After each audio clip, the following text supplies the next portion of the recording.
Hallelujah. That is a very powerful song. Onyelu Bibe Dalu. It simply means I've tasted your power. Mo ti tọ́ Thank agbára rẹ wò. Which is a very powerful song. Tó jẹ́ orin tó lágbára. Together, let's take that chorus again. Let's take that chorus again.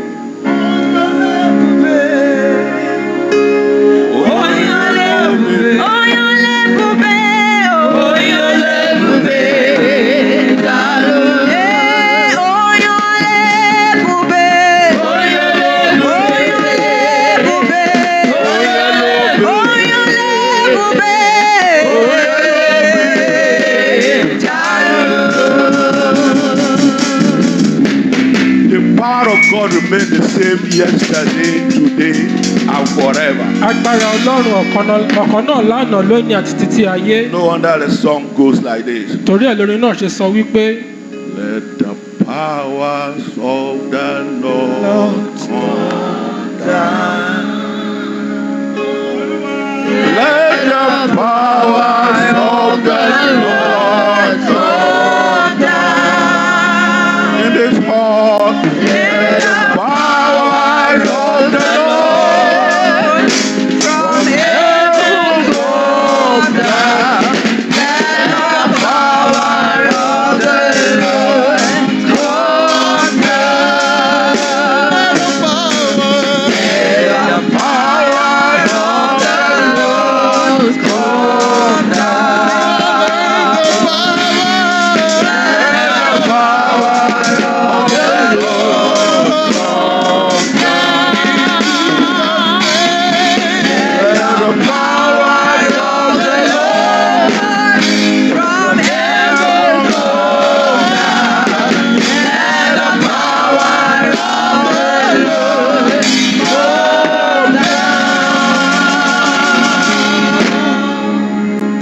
Agbára tó dàbí ti Jésù.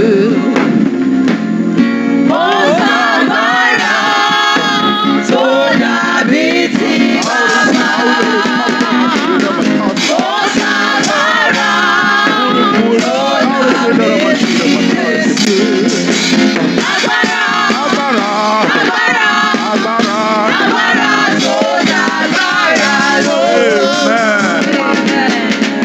Power of God will come down today in the mighty name of God. Agbára Ọlọ́run á sọ̀kalẹ̀ He lónìí. is the one and only God forever. Òun ni Ọlọ́run kan náà títí And I láé. pray, in as much as God liveth, Mo sì gbàdúrà bí Ọlọ́run ṣe wà láàyè. His power will come down today. Agbára rẹ̀ á sọ̀kalẹ̀ In lónìí. the mighty name of Ní Jesus, orúkọ Jésù. the gates of hell will not prevail.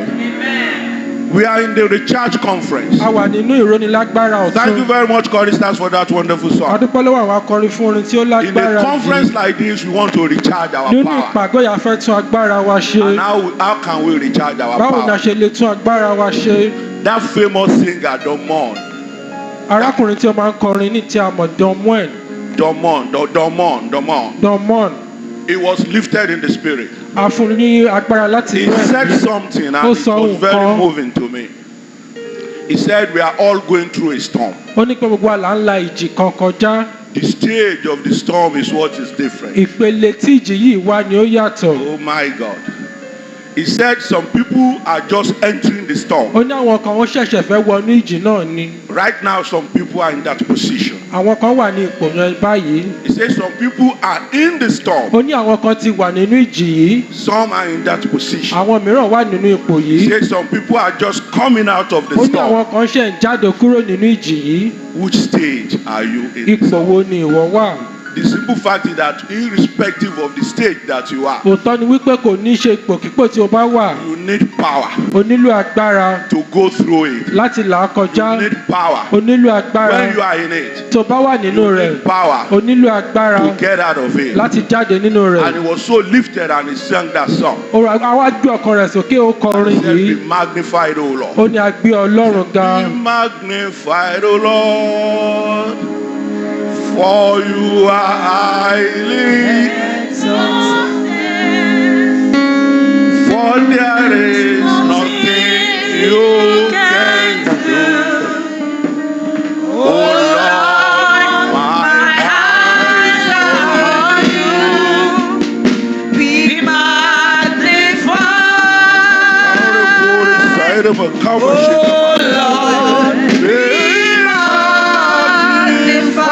Amen. The Lord will be magnified in our life in Jesus' name. Thank you very much, choir. You can just go there. Thank you very much. Thank you very much. That is a wonderful rendition. Let's give them a round of applause.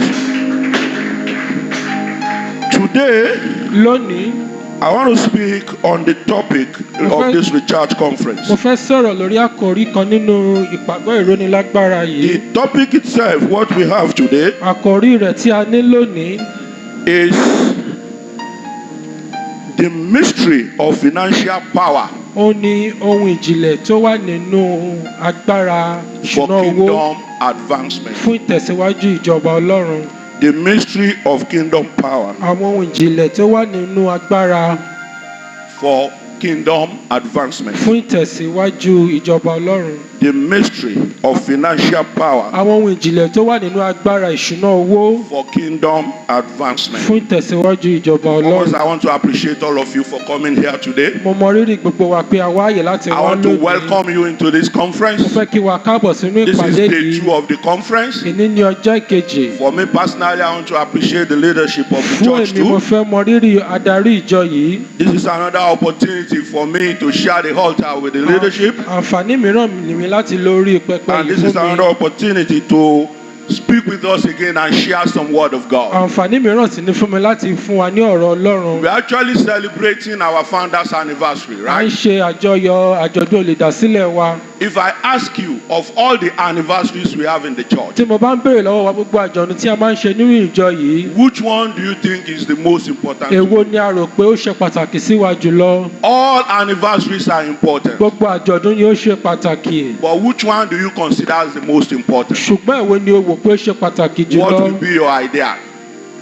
What will be your idea? Kí ni nǹkan tí o máa sọ jáde? The women may say it is the women's Àwọn conference. obìnrin lè sọ pé ìpàgọ́ tiwọn ló dára The jù. men will say it is the men anniversary. Àwọn ọkùnrin á sọ pé àjọ̀dún tiwọn And the ni. youth will say it is our youth Àwọn àdó anniversary. á sọ pé tiwa ni ó And dára some jù. people will say it is harvest Àwọn anniversary. kan á sọ pé àjọ̀dún ìkórè ni. Because when there is harvest, there is a lot of merry that goes Torí pé around. tí ìkórè bá wà, a máa ń rí oúnjẹ But I kórè. want to put it to you Ṣùgbọ́n mo today máa ń sọ fún wa lónìí, that the most important anniversary, àjọ̀dún tí ó ṣe pàtàkì jù, the most critical anniversary, eléyìí tí ó lágbára jù, is the founder's ó ní anniversary. ti olùdásílẹ̀. And why is the founder's anniversary Kí important? ló dé tí àjọ̀dún olùdásílẹ̀ ní ṣe pàtàkì? Because it gave us the opportunity to do 3 things. Torí pé fún wa ní àǹfààní láti ṣe ohun mẹ́ta. The first opportunity is to look at the past Alákọ̀ọ́kọ́ ni láti wo ohun tí ó ti kọjá, and thank God for how far He has brought the kí a sì church. dúpẹ́ bí ibi tí Ọlọ́run gbé ìjọ rẹ̀ And when we dé. talk about the church, Tá a bá sọ̀rọ̀ nípa ìjọ, we are talking about you and à ń me. sọ̀rọ̀ nípa ìwọ àti èmi. It is therefore another opportunity Àǹfààní mìíràn ni ó jẹ́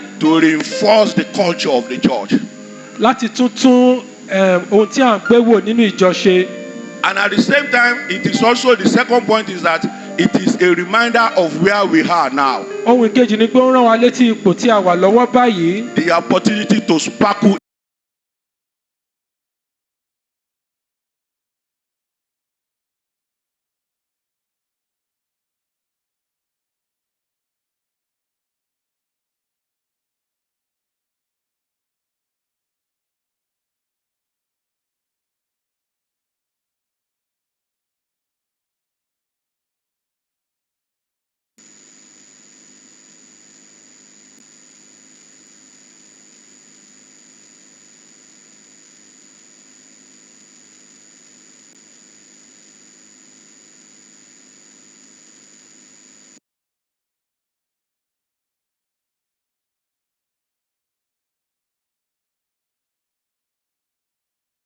Òótọ́ tí ó kéré jù bẹ́ẹ̀ lélẹ́yìí. In these current circumstances that we have, Nínú ipò tí a wà lọ́wọ́lọ́wọ́ báyìí. whether you are more interested in the culture of the past Bóyá o fẹ́ ní í ṣe pẹ̀lú ohun tí ó ti kọjá, or you are more interested in the renewal of power of now, tàbí o fẹ́ tún agbára tí ó wà ní ìsinyìí ṣe, or you want to position yourself for the vision of the future, tàbí o fẹ́ tún ara rẹ sí ipò ìran ọjọ́ there is iwájú. something we need to do this. Ohun kankan wà tí a gbọ́dọ̀ ṣe. And this is what we call power. Òun ni a pè ní agbára. And this is power. agbára ni a pè So é. where can we get this power Níbo from? ni a ti lè rí agbára yìí? Power comes only from the living God. Agbára wá láti ọ̀dọ̀ Ọlọ́run tó wà Power comes láàyè. from God Almighty. Agbára wá láti ọ̀dọ̀ Ọlọ́run tó And lágbára. it is only this power Agbára yìí nìkan that can enable us to take dominion over our ló lè circumstances. jẹ́ ká jẹ gàba lórí gbogbo ipò Is kíkó. it sickness? Bóyá àìsàn, Is it poverty? bóyá àìní, Is it want?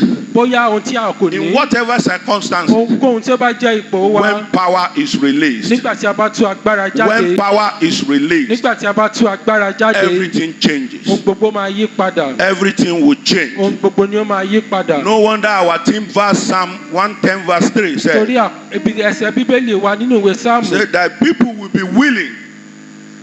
The people will be willing Ó ní àwọn èèyàn rẹ yóò fẹ́ in the day of your power, ní ọjọ́ agbára rẹ. in the day of your Ní power, ọjọ́ agbára in rẹ. the beauty of Nínú holiness, ẹwà ìwà from the mímọ́. womb of the morning dew as the dew of youth. That is, the people will be willing when the powers of God is released. Nígbà tí a bá tú agbára Ọlọ́run jáde. The question is, are you willing now? Ìbéèrè ni pé ṣé o ṣetán? How ready are you since yesterday? Báwo ni o ṣe ṣetán sí láti àná? How ready are you today? Báwo lo ṣe ṣetán lónìí? How ready will you be tomorrow? Báwo ni o ṣe máa ṣetán sí How will lọ́la? you be positioned on Sunday Ṣé o máa wà ní ipò ní ọjọ́ to ìsinmi receive the release of this power? láti gba ìtújáde To agbára release the yìí? release of this power. Láti gba ìtújáde The book agbára of yìí? Psalm chapter 62 verse 11. Psalm 62:11. It says clearly, God has spoken once. Ọlọ́run ti sọ̀rọ̀ ní I ẹ̀kan. have heard this. I have heard this. Mo ti gbọ́ eléyìí That power belongeth to God. wípé agbára wà lọ́wọ́ That Ọlọ́run. power belongeth to God. Wípé agbára wà ní ọwọ́ Ọlọ́run. Now when we talk about Tá a power, bá sọ̀rọ̀ nípa agbára, power is derived from a kingdom. agbára wá láti inú ìjọba. And when we talk of a kingdom, Tá a bá sọ̀rọ̀ nípa ìjọba kan, we are talking of a system of operation. à ń sọ nípa bí a ṣe ń ṣe nǹkan ìlànà. Therefore, the power we are talking about, Agbára tí à ń sọ nípa rẹ̀ yìí, because there are different kind of power. torí oríṣiríṣi agbára ló There wà. is human power. Agbára ènìyàn wà. There is the power of the devil. Agbára Sàtánì wà. There is the power of God. Agbára Ọlọ́run sì wà. But the Bible made it clear to Ṣùgbọ́n us Bíbélì jẹ́ kí ó yé wa that all power on earth and heaven wípé gbogbo agbára ní ayé àti ní ọ̀run has been given to God. ni a ti fi fún Ọlọ́run. And that belongs to Christ. Eléyìí sì wà lọ́wọ́ Kristi. We are therefore talking of power that derive from the kingdom of Àwa ń God. sọ nípa agbára tó wá láti inú ìjọba Ọlọ́run. If this power is coming from the kingdom of Tí God, agbára yìí bá wá láti ìjọba Ọlọ́run, and we have accepted a sì ti gbà á that every kingdom operates on a set of principles, wípé gbogbo ìjọba ló ní ìlànà tí wọ́n fi ń ṣiṣẹ́. then it means that you and me Ó wá túmọ̀ sí pé èmi àti ìwọ have to key into the principles of this kingdom a gbọ́dọ̀ tẹ̀lé àwọn ìlànà ìjọba yìí to be able to receive the power from that kingdom. láti lè gba agbára nínú ìjọba náà. I hope I'm communicating. Ṣé mò ń bá yín sọ̀rọ̀? I hope I'm Ṣé communicating. mò ń bá yín sọ̀rọ̀? We must be able A gbọ́dọ̀ lè ṣe é to receive láti gbà power agbára from the kingdom. láti inú ìjọba. And this is only possible Eléyìí sì máa ṣeé ṣe when we key into the operation of that kingdom. nígbà tí a bá tẹ̀lé àwọn ìlànà ìjọba náà. Our topic today still remains Àkòrí wa lónìí ó ní wípé the mystery of financial power àwọn ìlànà tó wà nínú agbára for kingdom advancement. fún ìtẹ̀síwájú ìjọba Ọlọ́run. How do we get power Báwo ni a ṣe lè rí agbára to be able to have that financial freedom láti ní agbára nínú òkòwò so that we can advance the kingdom? kí a bá lè tẹ ìjọba And Ọlọ́run which kingdom síwájú? are we advancing? Ìjọba wo ni à ń sọ? We are talking about the kingdom of À ń God. sọ nípa ìjọba We are Ọlọ́run. talking about the kingdom of À ń God. sọ nípa ìjọba Ọlọ́run. One of the ways I want to look at it is Ìkan the lára àwọn ọ̀nà tí mo fẹ́ gbà yẹ̀ wò ni. Deuteronomy chapter 8 verse 18. Ìwé Deuteronomy orí kẹjọ ẹsẹ̀ kejìdínlógún. Deuteronomy 8:18. One of the mysteries of this power Àwọn ìjìnlẹ̀ nípa ti agbára is the yìí. power to prosper and be blessed for kingdom advancement. Ó ní agbára láti ṣèrèrè àti láti rí ìbùkún gbà fún ìtẹ̀síwájú ìjọba Ọlọ́run. For you to be positioned in the kingdom, Láti wà nínú ipò ní ìjọba Ọlọ́run you yìí, need power. o nílò agbára. And when this power has to come to you, it Nígbà tí agbára yìí bá tọ̀ ọ́ means wá, that you must be blessed. ó túmọ̀ sí pé gbọ́dọ̀ di ẹni And ìbùkún. where else can we be blessed? Níbo ni a tún ti lè di ẹni ìbùkún? We have to look at the source of the power that we are A talking gbọ́dọ̀ wo about. orísun agbára tí à ń sọ yìí. Consider this question. ẹ wo ìbéèrè yìí. What exactly is your position financially? Nípò wo ni o wà nípa ìṣúná owó? Are you under financial pressure? Ṣé o wà lábẹ́ Are you in so ìṣúná owó tí ò much dára? debt? Ṣé o wà nínú gbèsè tí ó pọ̀? Are you lacking a lot of things that you Ṣé o need? ṣe aláìní ohun tí ó pọ̀? Or maybe you even have a history of indebtedness. Bóyá o sì ẹ̀ wà nínú gbèsè Or you have ọjọ́ pípẹ́ a history of lack. tàbí o ní àìní tí o ti pẹ́. And you now think there is nothing that can be O done. wá wò pé kò sí ohun tí a lè ṣe And sí. you want to doubt the power that is in O God. fẹ́ wá tọwọ́ bọnú agbára tó Listen wà to what nínú the book of Ọlọ́run. Deuteronomy 8:18 Ẹ̀kọ́ kan said. tí ìwé ìtanilóró mi sọ. He said, "But thou shalt remember the Lord thy God, for it is he that giveth thee power to get wealth." It is he that giveth you power to get wealth. Listen again. It is he that giveth thee power to get Ọ̀nà fún wealth, ọ lágbára láti ní that he ọrọ̀. may establish his covenant, which he swore unto thy fathers, as it is this day. This verse is trying to tell us that for you to receive the power, Ẹsẹ̀ yìí ń sọ fún wa pé kò lè rí agbára yìí to gbà be blessed for the kingdom assignment, láti di ẹni ìbùkún fún ìjọba Ọlọ́run you must yìí. rely on the source of power. O gbọ́dọ̀ sinmi lé And the orísun owner agbára of this source yìí. is God, is the one that gives the power to create wealth. Ọlọ́run ni ó máa fúnni ní agbára láti ní ọrọ̀. It is not human power alone that can do it. Kò ń ṣe agbára ènìyàn nìkan ló lè ṣe é. So we now say that we have a conference here Wípé today, a fẹ́ ní ìpàgọ́ níbí yìí lónìí. and we're expecting everybody to be here. A wá wò pé gbogbo ènìyàn máa wá. But we know how the problems of this world are, Ṣùgbọ́n a mọ bí ìṣòro ilé ayé yìí ṣe and rí. we know how a lot of people will be thinking. A sì mọ bí a ṣe bí ọ̀pọ̀ ènìyàn ṣe máa lọ. I cannot close my shop to attend this Mi ò conference. lè ti ṣọ́ọ̀bù mi torí mo fẹ́ wá sínú ìpàgọ́ I will be yìí. there on Sunday. Mo máa wá ní ọjọ́ ìsinmi. I cannot do any other thing Mi for ò lè now. ṣe nǹkan mìíràn I cannot nísìnyí. leave my job for Mi ò now. lè fi iṣẹ́ mi Of sílẹ̀. course, we have to do what we are supposed to Òótọ́ ló do. yẹ ká ṣe ohun tó yẹ ká ṣe. But do you remember or do you realize Ṣùgbọ́n ṣé o rántí ṣé o sì mọ̀? that the ultimate power to create wealth Wípé agbára tí ó ga jù láti ní ọrọ̀. resides with the living Ó God? wà ní ọwọ́ Ọlọ́run And alààyè. one of the ways you can get it Ìkan lára àwọn ọ̀nà láti rí ìgbà. is to key into this kind of O situation, ní láti tọwọ́ bọ irú àǹfààní báyìí. this kind of conference, Irú ìpàgọ́ báyìí. where your faith is recharged, Níbi tí a ti máa tún ìgbàgbọ́ rẹ where your ṣe. faith is renewed. Níbi tí a ti máa tún ìgbàgbọ́ rẹ dá. Human beings, we always think it's our power. We think it's our power A máa wò pé agbára wa ni that creates wealth. tí ó máa ń dá ọrọ̀. It is not our Kò ń power. ṣe agbára wa. It is not our power Kò at ń ṣe all. agbára wa rárá. I was speaking with one gentleman during the week, Mo ń bá arákùnrin kan sọ̀rọ̀ láàrin ọ̀sẹ̀. and he said somebody was going through some difficulties. Ó wá ní ẹnìkan la àwọn ìṣòro kan kọjá. And I said, God will help him. Mo wá ní Ọlọ́run á ràn án lọ́wọ́. He now said that is one of the problems he has with me. Ó wá ní ìkan lára àwọn ìṣòro tóun ní pẹ̀lú mi leléyìí. That instead of me to tell him what to do, Wípé tó yẹ kí n sọ nǹkan tó yẹ kó ṣe fún un. that I say God will help him. Mo sọ pé Ọlọ́run á ràn án I lọ́wọ́. say, well, he has done everything that I know he should Mo do. ní pé mo mọ̀ pé ó ti ṣe gbogbo nǹkan tó yẹ kó ṣe. And there is nothing else I want to tell Kò him tó sí nǹkan mìíràn tí mo tún fẹ́ sọ fún un mọ́. more than God will help him. Ju pé Ọlọ́run á ràn án lọ́wọ́ lọ. And I called the young man. Mo wá pe arákùnrin náà. I said, do you think it is human power that can make people to get Mo ní wealth? pé ṣé o rò pé agbára ènìyàn ló máa ń fúnni ní ọrọ̀? I begin to open his eyes. Mo bẹ̀rẹ̀ sí ní là ní ojú. How many of you were in school? Ẹ̀yin mélòó lẹ lọ sí ilé You are ìwé? now standing before me and you believe you are a graduate O wá dúró níwájú mi pé o kàwé, and you have a job. o sì ní iṣẹ́. I say, my friend, we employ you with a third class. Mo ní àgbà ò síbí pẹ̀lú third class. You know the number of people that has first class Ṣé o mọ iye àwọn ènìyàn tó ní first class that are still applying to get a job? tí wọ́n sì fẹ́ rí iṣẹ́ níbí yìí? When they were in school, Nígbà tí wọ́n wà ní ilé they ìwé, were the star of the school. àwọn ni wọ́n ga jù nínú That ẹ̀kọ́ is wọn. their season.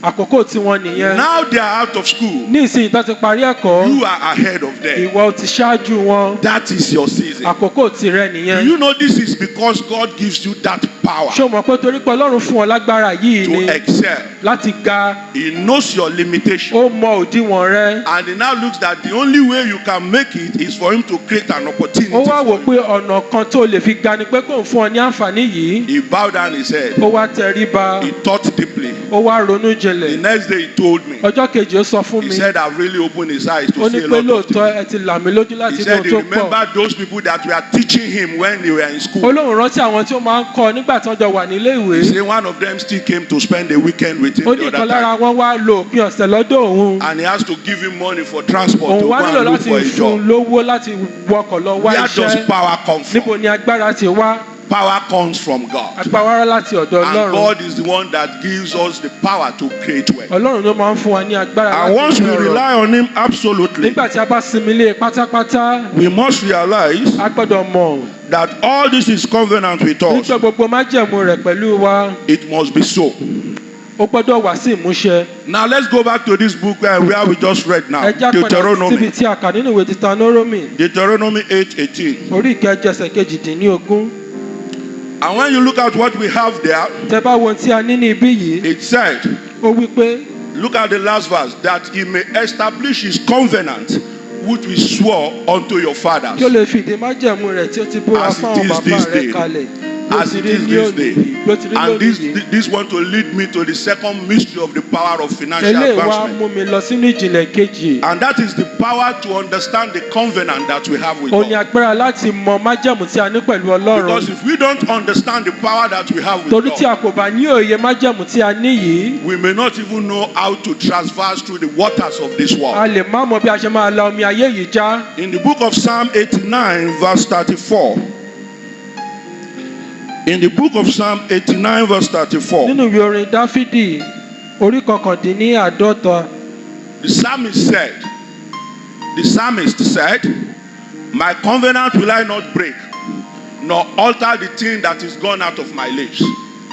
Therefore, when God has made a covenant for us, as stated in the book of Deuteronomy, nígbà tí Ọlọ́run bá ṣe májẹ̀mú bí a ti kà nínú this ìwé covenant Deuteronomy, God will not break. májẹ̀mú yẹn Ọlọ́run ò ní dá. And that is where we need to tap into the power to understand the covenant with Torí a God. gbọ́dọ̀ tẹ́wọ́ bọ agbára láti mọ And how do we májẹ̀mú yìí. understand this covenant? Báwo la ṣe lè mọ májẹ̀mú Because yìí? possibly someone may be asking Torí pé ẹnìkan lè máa béèrè that covenant was made with for wípé Abraham. májẹ̀mú yìí Ábúráhámù la ṣe é Yes, fún. God made the covenant with Lóòótọ́ Abraham, Ọlọ́run ṣe májẹ̀mú pẹ̀lú Ábúráhámù. as it was stated in the book of Deuteronomy 28. Bí a ṣe rí nínú ìwé Deuteronomy orí kejìdínlọ́gbọ̀n. But this covenant that God made with Abraham Ṣùgbọ́n májẹ̀mú tí Ọlọ́run bá Ábúráhámù dá yìí, is an absolute ó covenant. jẹ́ májẹ̀mú tó lódiwọ̀n. It's an unbreakable Ó jẹ́ covenant. májẹ̀mú tí a kò lè tú. Then perhaps you are wondering, Bóyá wá ń yẹ̀ ẹ́ wò. is this covenant also made with me? Ṣé májẹ̀mú yẹn bá mi dá pẹ̀lú? I want to tell you that yes, Mo fẹ́ sọ fún ọ pé bẹ́ẹ̀ ni. once you have fulfilled the preconditions of being in Christ, Nígbà tí o bá ti ṣe gbogbo nǹkan tó yẹ kó o ṣe pé o wà nínú you have Kristi, fulfilled the condition of being in o Christ, ti wà nínú Kristi, you are automatically entitled to the covenant of o Abraham. ti sopọ̀ mọ́ májẹ̀mú Ábúráhámù. Look at what the book of Galatians Ẹ chapter jáwọ́ 3, nǹkan tí ìwé Gàláṣíà orí kẹta, chapter 3 verse 13 to 14 said. orí kẹta ẹsẹ̀ ìkẹtàlá. He said, we read that Christ died to redeem us from the curse, that the blessing of Abraham, Christ has redeemed us from the curse of the law, being made a curse for us. For its reason, cursed everyone that hangeth on the tree. 14. That the blessing of Abraham might come on the Gentiles through Jesus Christ, that we might receive the promise of the Spirit of faith. Are you a child of God or not? Ṣé ọmọ Ọlọ́run ní àbí ò kì í ṣe ọmọ Ọlọ́run? Let somebody talk to me. Ẹ jẹ́ kí ẹnìkan bá mi Do sọ̀rọ̀. you recognize Jesus Christ as your personal Lord Ṣé o and dá Savior? Jésù mọ̀ gẹ́gẹ́ bí Olúwa àti Those olùgbàlà rẹ? conditions are part of the mystery Àwọn eléyìí wà nínú ìjìnlẹ̀ that made you to understand the covenant that you have with tó God. máa jẹ́ kí o ní òye májẹ̀mú tó ní pẹ̀lú That Ọlọ́run. covenant remains the same and it is not changing. Májẹ̀mú yìí wà ń bẹ́ẹ̀ kò yí padà. And it is only when we key into this covenant Ìgbà tí a bá ti ara wa bọnú májẹ̀mú yìí as a child of God gẹ́gẹ́ bí ọmọ Ọlọ́run that we now realize the extent of power that is available for us ni to a be máa tó prosperous. mọ iye agbára tí ó wà fún wa láti lò. Because it is only when we are prosperous Torí ìgbà tí a bá lé àlùyọ, that is when we can advance the kingdom of God. ìgbà náà ni a lè tẹ ìjọba Ọlọ́run That is síwájú. when we can advance the kingdom of Ìgbà náà God. ni a lè tẹ ìjọba Ọlọ́run In síwájú. fact, for me, one of the simplest ways Fún èmi àwọn ọ̀nà tí ó ṣe pàtàkì to jù make God to bless your works and make you useful for His láti work jẹ́ kí Ọlọ́run bùkún fún ọ kí o sì wúlò fún iṣẹ́ is just rẹ̀. to tell Him that is what you want to do. O ní kí o sọ pé nǹkan tí o fẹ́ ṣe leléyìí. I want to be a big supporter, a pillar of support Mo fẹ́ jẹ́ òpó tí ó máa gbé ìjọba Ọlọ́run ró for kingdom advancement. láti tẹ ìjọba Ọlọ́run Then commit it síwájú to God. láti jọ̀wọ́ ara mi fún It's just Ọlọ́run. fulfilling the conditions. O ní láti ṣe àwọn nǹkan tó yẹ He kí o said, ṣe. every other thing shall be added unto Ó you. ní ohun gbogbo tó kù ni a ó fi kún fún And I ọ. want to tell tell you this covenant remains reliable. mo wá sọ fún ẹ pé o lè sinmi lé májẹ̀mú It yìí does not change. kò yí padà. As much as we stay in the work of the Lord, bí a ṣe ń ṣe nínú iṣẹ́ Ọlọ́run we can count on Him a lè sinmi lé to be able to fulfill His promises. láti mú májẹ̀mú rẹ̀ ṣẹ. Another power agbára mìíràn that we need tí a nílò to be able to have the financial strength láti ní agbára ní ti ìṣúná that owó can support kingdom advancement tí ó lè gbé iṣẹ́ ìjọba Ọlọ́run ró is the power to dominate our circumstances by being a giver. ó ní agbára láti jẹ gàba lórí ipòkípò tí a bá wà nípa fífi fúnni. And when we talk of giving, tí a bá ń sọ nípa fífi fúnni giving goes into different ways. ó pín sí ọ̀nà tó pọ̀. In fact, one of the best way ìkan lára àwọn ọ̀nà tí ó dára jù to be able to key into the kingdom of God in terms of financial success láti sinmi ilé Ọlọ́run nípa ètò ìṣúná is owó through giving. ó ní nípa fífi fúnni. Bishop Oyedepo defines it. Bishop Oyedepo ṣe He àtúmọ̀ said rẹ̀. it is a spiritual transaction wọ́n sọ pé that invokes the release of financial success. ìdúnàdúrà nínú ẹ̀mí tó máa mú àṣeyọrí nínú ẹ̀mí wá. And when we talk about this, we are not talking of tithing tá a bá alone. ń sọ nípa eléyìí a sọ nípa ìdámẹ́wàá Of nìkan. course, tithing is important. ìdámẹ́wàá ṣe pàtàkì lóòótọ́. Forget about all the stories that is going around. gbàgbé gbogbo ìtàn tí ó ń lọ káàkiri. Forget about all those teachings that people are saying against gbàgbé tithing. gbogbo àwọn ẹ̀kọ́ tí àwọn ènìyàn sọ lòdì sí The devil ìdámẹ́wàá. himself knows that that is where the power is, Sátánì fúnra rẹ̀ mọ̀ pé ibi tí agbára wà léléyìí. and is happy to block that power. inú rẹ̀ sì dùn láti fagilé. Let us quickly look at the book of Psalm chapter 20 verse ẹja wo 3. ìwé orin Dáfídì orí ogún ẹsẹ̀ kẹta. Psalm 20 verse 3. ìwé orin Dáfídì orí ogún ẹsẹ̀ kẹta.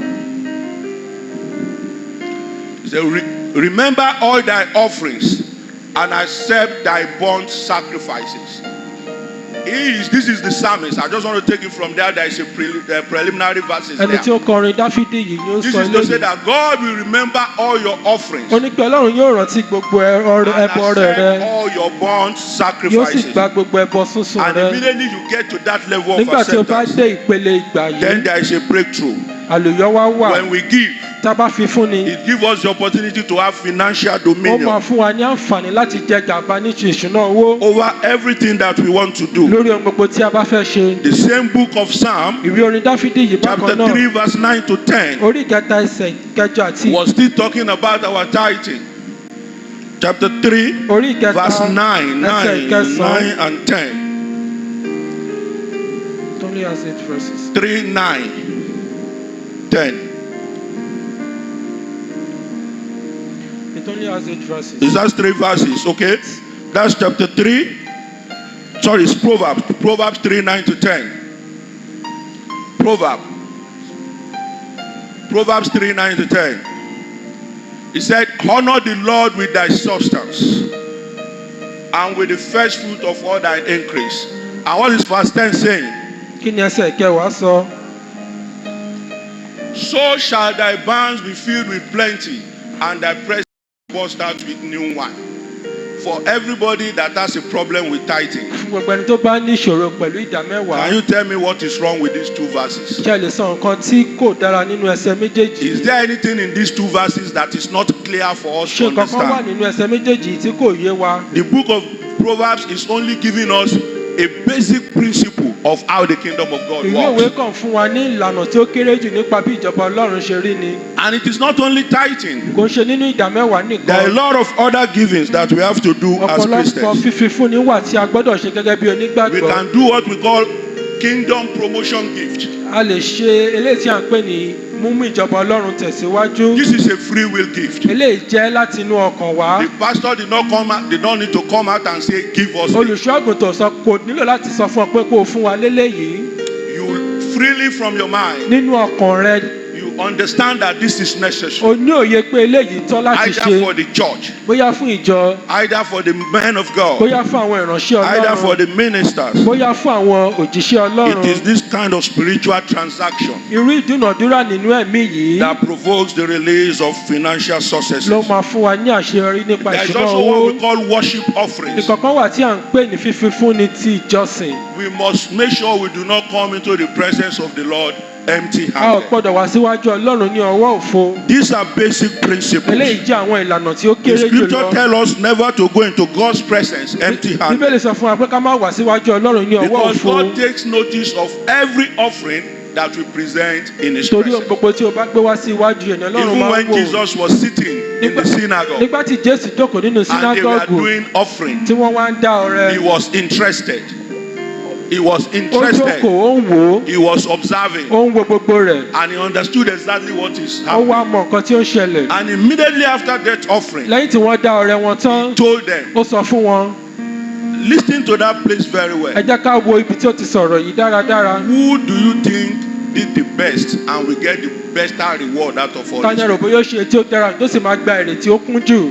That statement simply means that for each worship offering, there is a reward attached to ó túmọ̀ it. sí pé gbogbo ọrẹ tí o bá dá nínú ìjọsìn It means èrè wà that for fún. each worship offering, Christ takes notice of it. gbogbo ọrẹ ìjọsìn kristi máa ń kọ ọ́ sílẹ̀ ó máa ń wò ó. And of course, that is what we call giving to the poor. nǹkan kan wà tí à ń pè ní fífún àwọn aláìní. That is what we call giving to the poor. fífi fún àwọn aláìní. Because the moment you are able to lift those who are down, you are able to lift them up. torí tí o bá gbé àwọn ènìyàn tí a ti rẹ̀ sílẹ̀ sókè You are actually advancing the kingdom of ò God. ń tẹ ìjọba ọlọ́run síwájú. You are advancing the kingdom of ò ń mú God. ìjọba ọlọ́run The tẹ̀síwájú. fourth one I want us to look at ohun ìkẹrin tí mo fẹ́ ká wò is the power for financial dominion ó ní agbára láti jẹ gàba nípa ìṣúná owó by defeating Satan's attack. nípa bíborí ìdojúkọ sátánì. Satan's attack. ìdojúkọ The sátánì. book of James chapter 4 verse 7. ìwé jákọ́bù orí ìkẹrin ẹsẹ̀ ìkeje. It says, submit yourself therefore to God. Resist the devil and he will flee from you. Submit yourself therefore to God. Resist the devil and he will flee from you. We watch a small play here. a wo eré ìtàgé tí wọ́n ṣe fún wa I'm yìí. sure some people will be thinking in their mind, àwọn kan máa wò nínú ọkàn wọn. and it's surely possible, Sha. is it possible like that? Is that not correct? ṣé kò ń ṣe bẹ́ẹ̀ ni? You know, when we watch plays, sometimes people will sit down. Instead of trying to get the message, they want to criticize. tí a bá ń wo eré ìtàgé yẹn ètò yẹ ká fi mú ẹ̀kọ́ jáde nínú ìgbà máa wá wo àṣìṣe tí wọ́n ṣe. Wọ́n á ní surely possible. is it possible? Àmọye irú ẹ̀ tó ń ṣẹlẹ̀ èèyàn So many things happen like jáde that. ń bẹ̀. Amen. amen. But let me tell you something. ẹ jẹ́ kí n sọ nǹkan fún When the yín. Bible says resist the devil and he shall flee, nígbà tí bẹ́ẹ̀ sọ pé ẹ̀kọ́ jísà sátánì òun ló sì sá.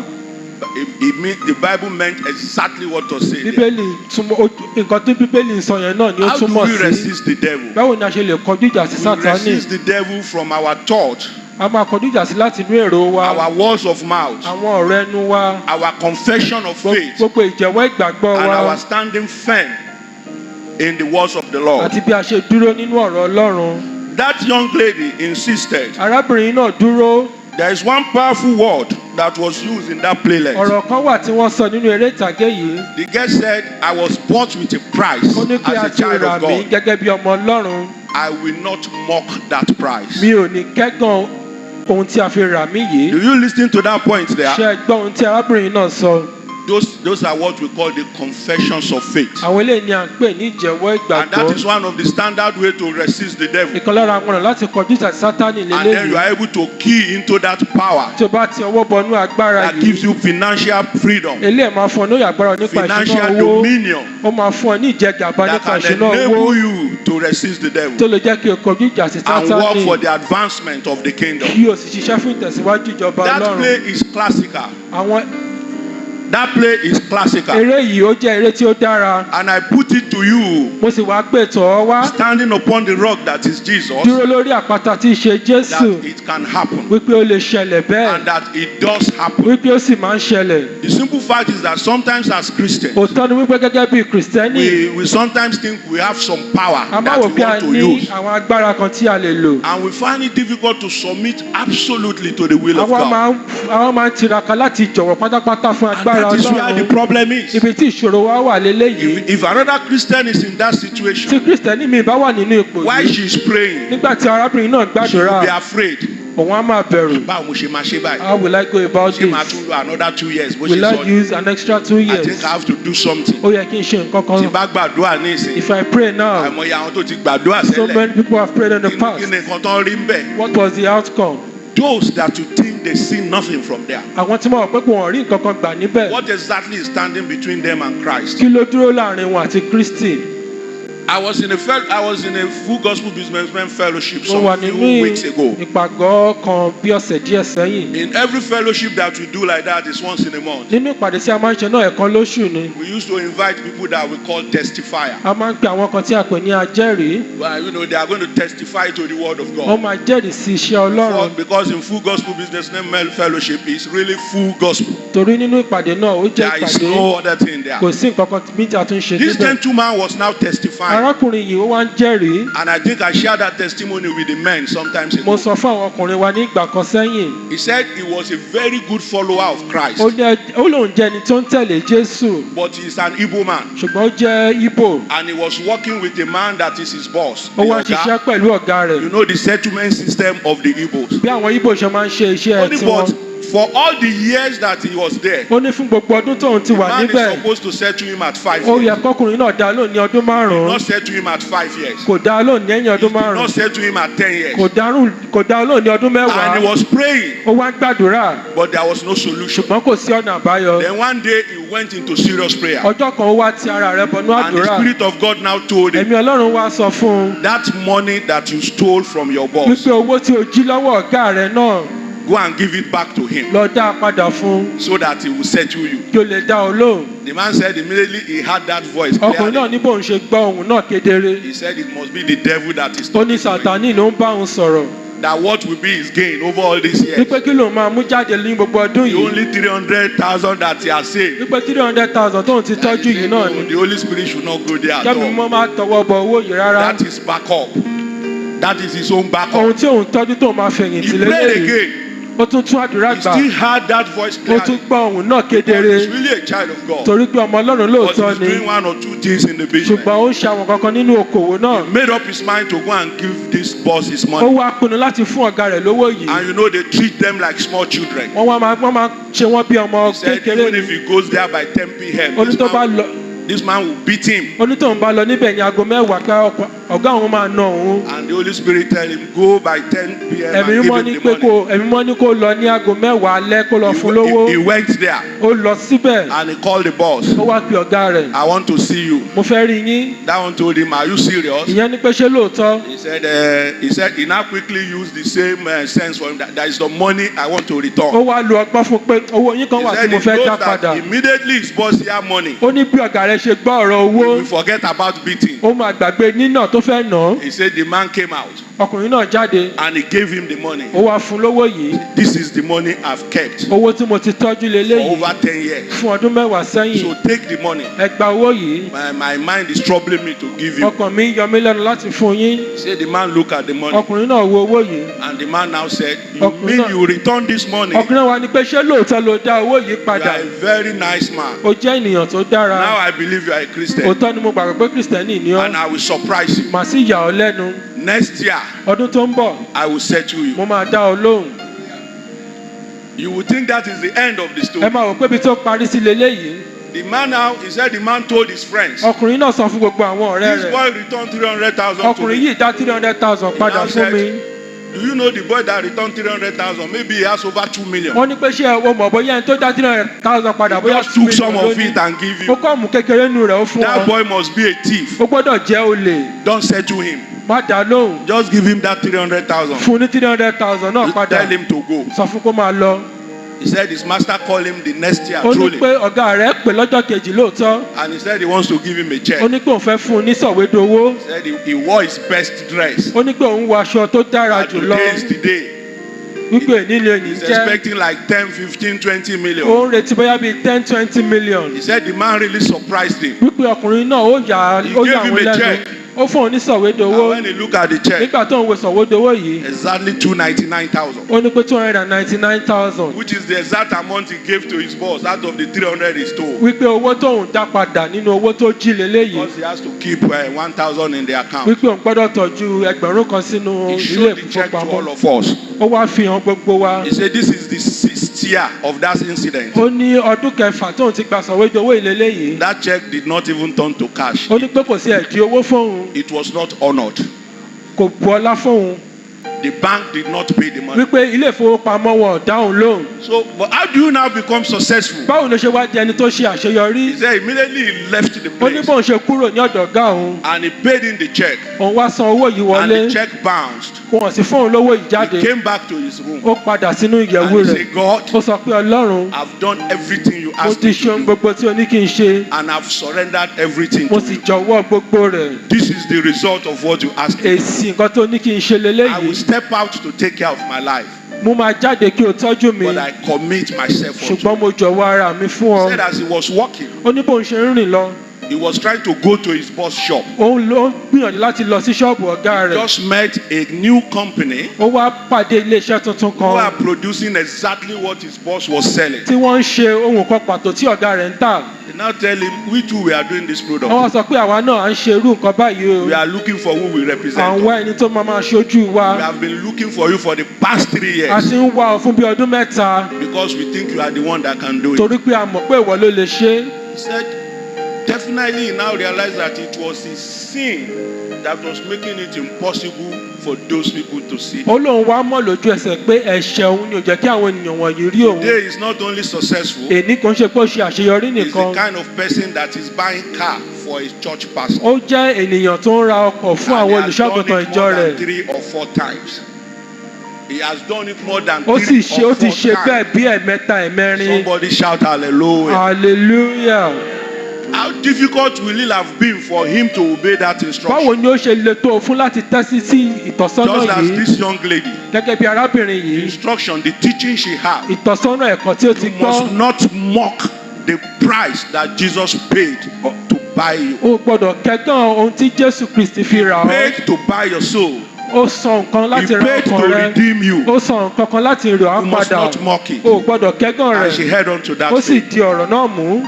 My brothers and sisters, arákùnrin àti arábìnrin mi my dear VOJI members, gbogbo ẹ̀yin ọmọ ìjọ àgbáláyọ̀ resist the devil ẹ kọjú ìjà sí Sátánì and he will flee from you. òun yóò sì sá. Put on the armor of ẹ God gbé gbogbo ìyàmọ́ra Ọlọ́run wọ̀ and try to make the best of your situation as directed by the Holy kí ẹ Spirit. sì ṣe ohun gbogbo tí Ẹ̀mí Mímọ́ ṣe fún We yín nínú don't have any gbogbo tí ẹ bá wà. We don't have any choice. a ò ní ọ̀nà mìíràn. Orin ẹni Jésù máa ní ọ̀nà mìíràn kò sí láti láyọ̀nù Jésù ju ká gbẹ́kẹ̀lé. ṣàgbẹ́kẹ̀lé ọ̀nà mìíràn kò sí láti láyọ̀nù Jésù jù pé ká gbẹ́kẹ̀lé. Trust and obey, for there is no other way to be happy in Jesus than to trust and obey.